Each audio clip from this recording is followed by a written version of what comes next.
Hello, once again. Welcome back to the course Life of Christ. We're in the middle of class 49. In the first part of this class, we talked about Matthew 24 and the signs of the end, either the end of Jerusalem or the end of time. We talked about how to get ready for either one of those possibilities. In this part of the class, we want to look at Matthew 25 because in Matthew, 24 and 25 is one block of material. You have the discourse about the end times, and then three parables Jesus tells to illustrate what he just told about the end times. So let's go to Matthew 25 now, and we're going to read those three parables and make just brief comments about all three as they illustrate what Jesus said in Matthew 24. So a well-known parable in verse 1 of Matthew 25. At that time, the kingdom of heaven will be like 10 virgins who took their lamps and went out to meet the bridegroom. 5 of them were foolish, and 5 were wise. The foolish ones took their lamps, but did not take any oil with them. The wise ones, however, took oil in jars along with their lamps. The bridegroom was a long time in coming, and they all became drowsy and fell asleep. At midnight, the cry rang out, "Here's the bridegroom! Come out to meet him!" Then all the virgins woke up and trimmed their lamps. The foolish ones said to the wise, "Give us some of your oil. Our lamps are going out." "No," they replied, "there may not be enough for both us and you. Instead, go to those who sell oil and buy some for yourselves." But while they were on their way to buy the oil, the bridegroom arrived. The virgins who were ready went in with him to the wedding banquet, and the door was shut. Later, the others also came. "Lord, Lord," they said, "open the door for us." But he replied, "Truly I tell you, I don't know you. Therefore, keep watch, because you do not know the day or the hour."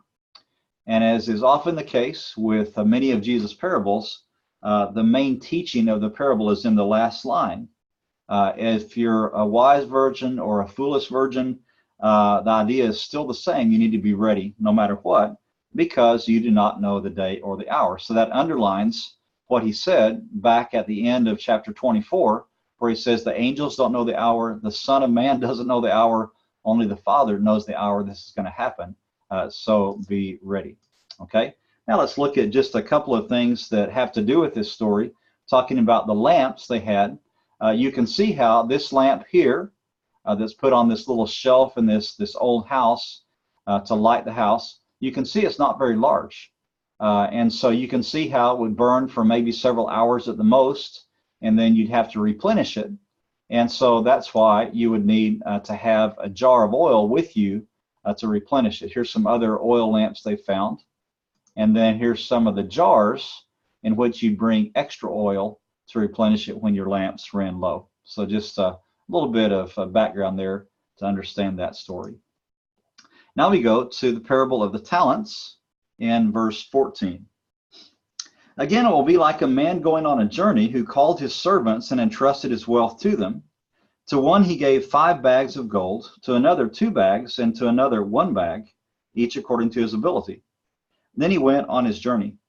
The man who had received 5 bags of gold," and in your version it might say 5 talents of gold, "went at once and put his money to work and gained 5 bags more. So also the one with 2 bags of gold gained 2 more. But the man who had received 1 bag went off, dug a hole in the ground, and hid his master's money. After a long time, the master of those servants returned and settled accounts with them. The man who had received 5 bags of gold brought the other 5. 'Master,' he said, 'you entrusted me with 5 bags of gold. See, I have gained 5 more.' His master replied, 'Well done, good and faithful servant. You have been faithful with a few things. I will put you in charge of many things. Come and show your master's happiness.' The man with 2 bags of gold also came. 'Master,' he said, 'you entrusted me with 2 bags of gold. See, I have gained 2 more.' His master replied, 'Well done, good and faithful servant. You have been faithful with a few things. I will put you in charge of many things. Come and share your master's happiness.' Then the man who had received 1 bag of gold came.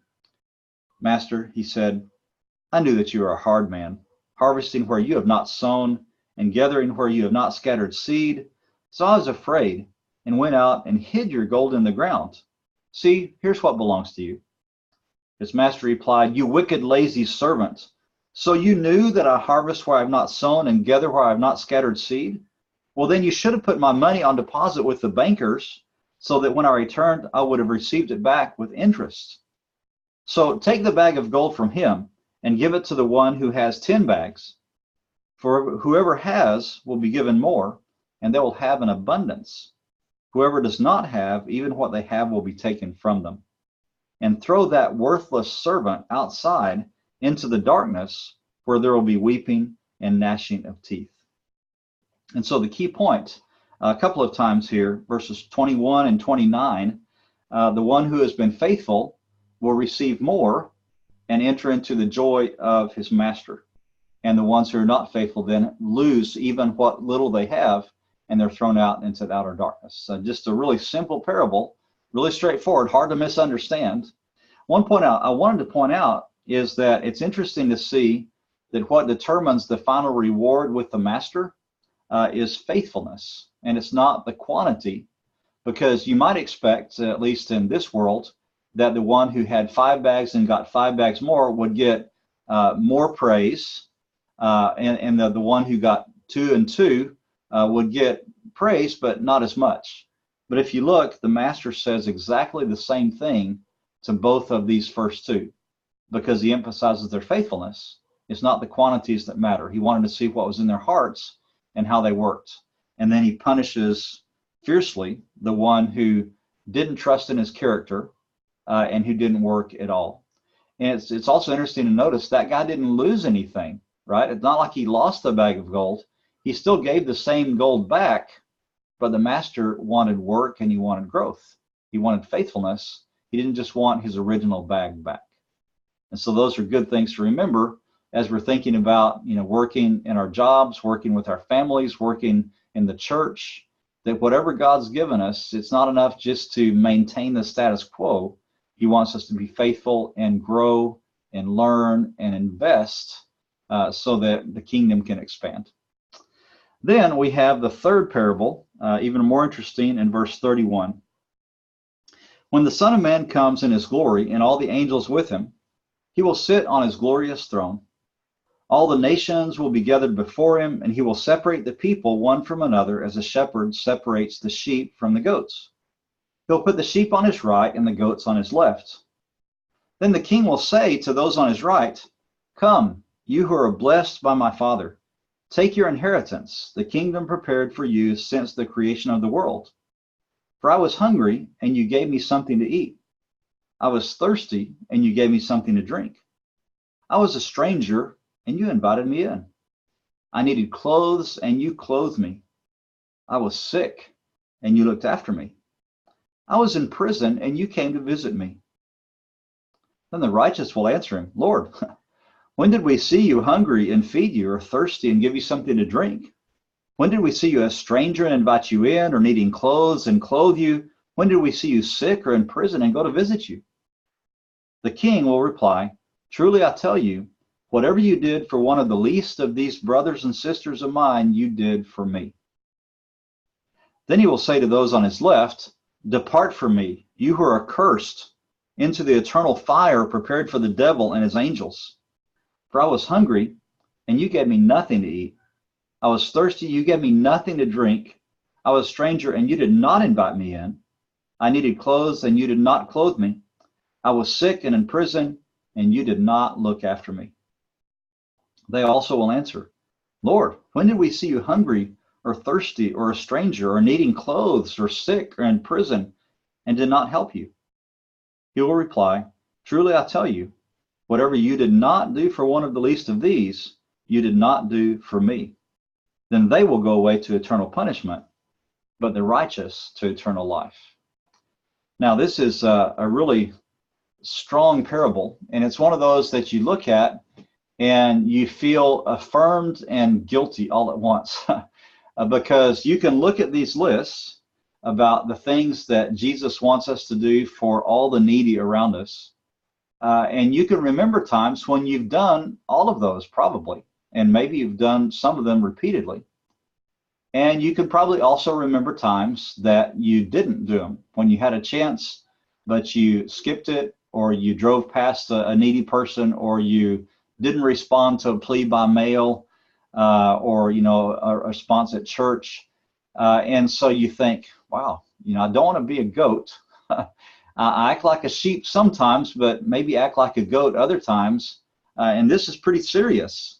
If you see one of these people and you don't do it, it's as if you ignored me. And Jesus takes that personally. And so you wonder, what do we need to understand here?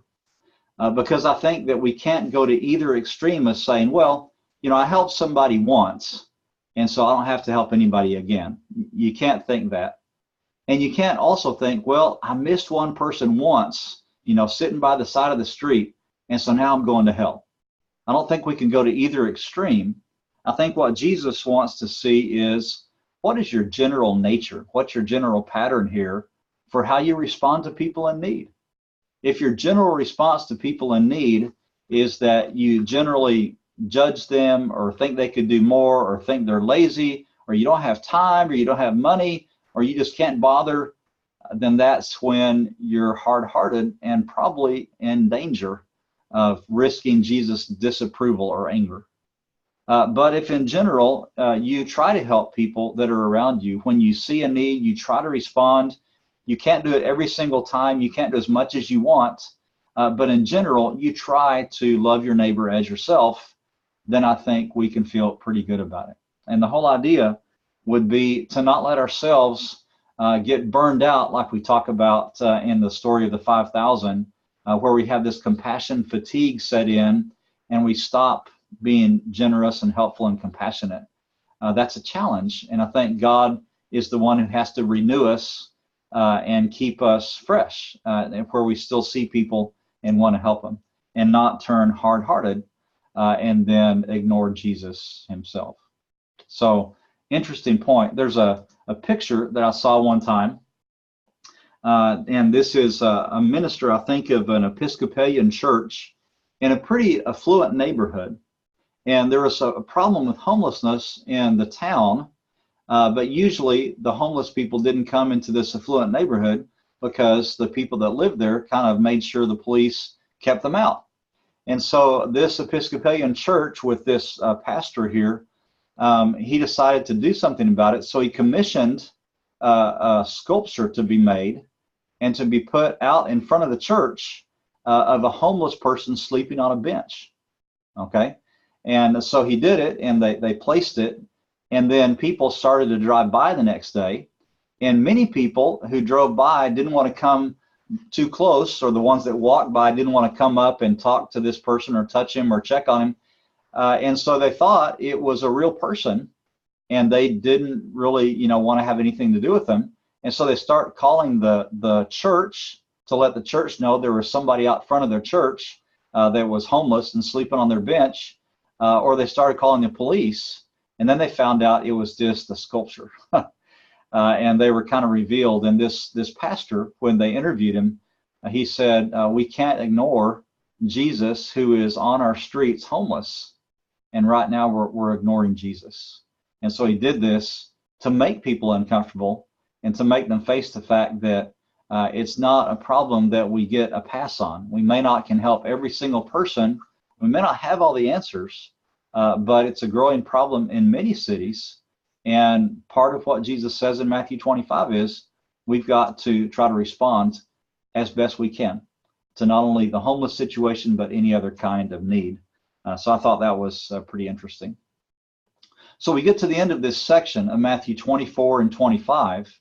All of it focused on the ends of time, or the ends results of our lives and our actions.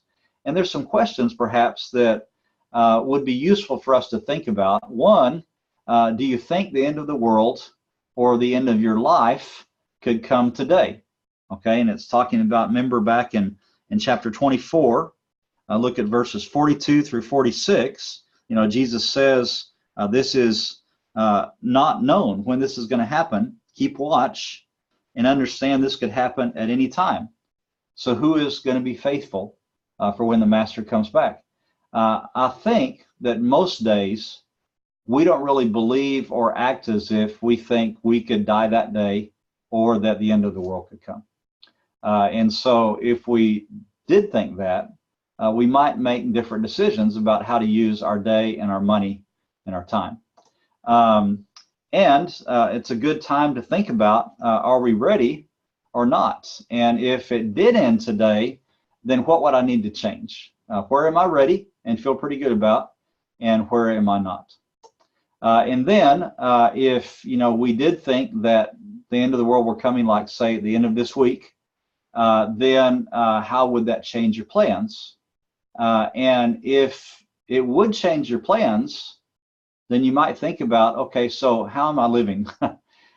Since this actually could happen any day, Jesus could come back or we could pass away, then we need to live as if that actually could happen.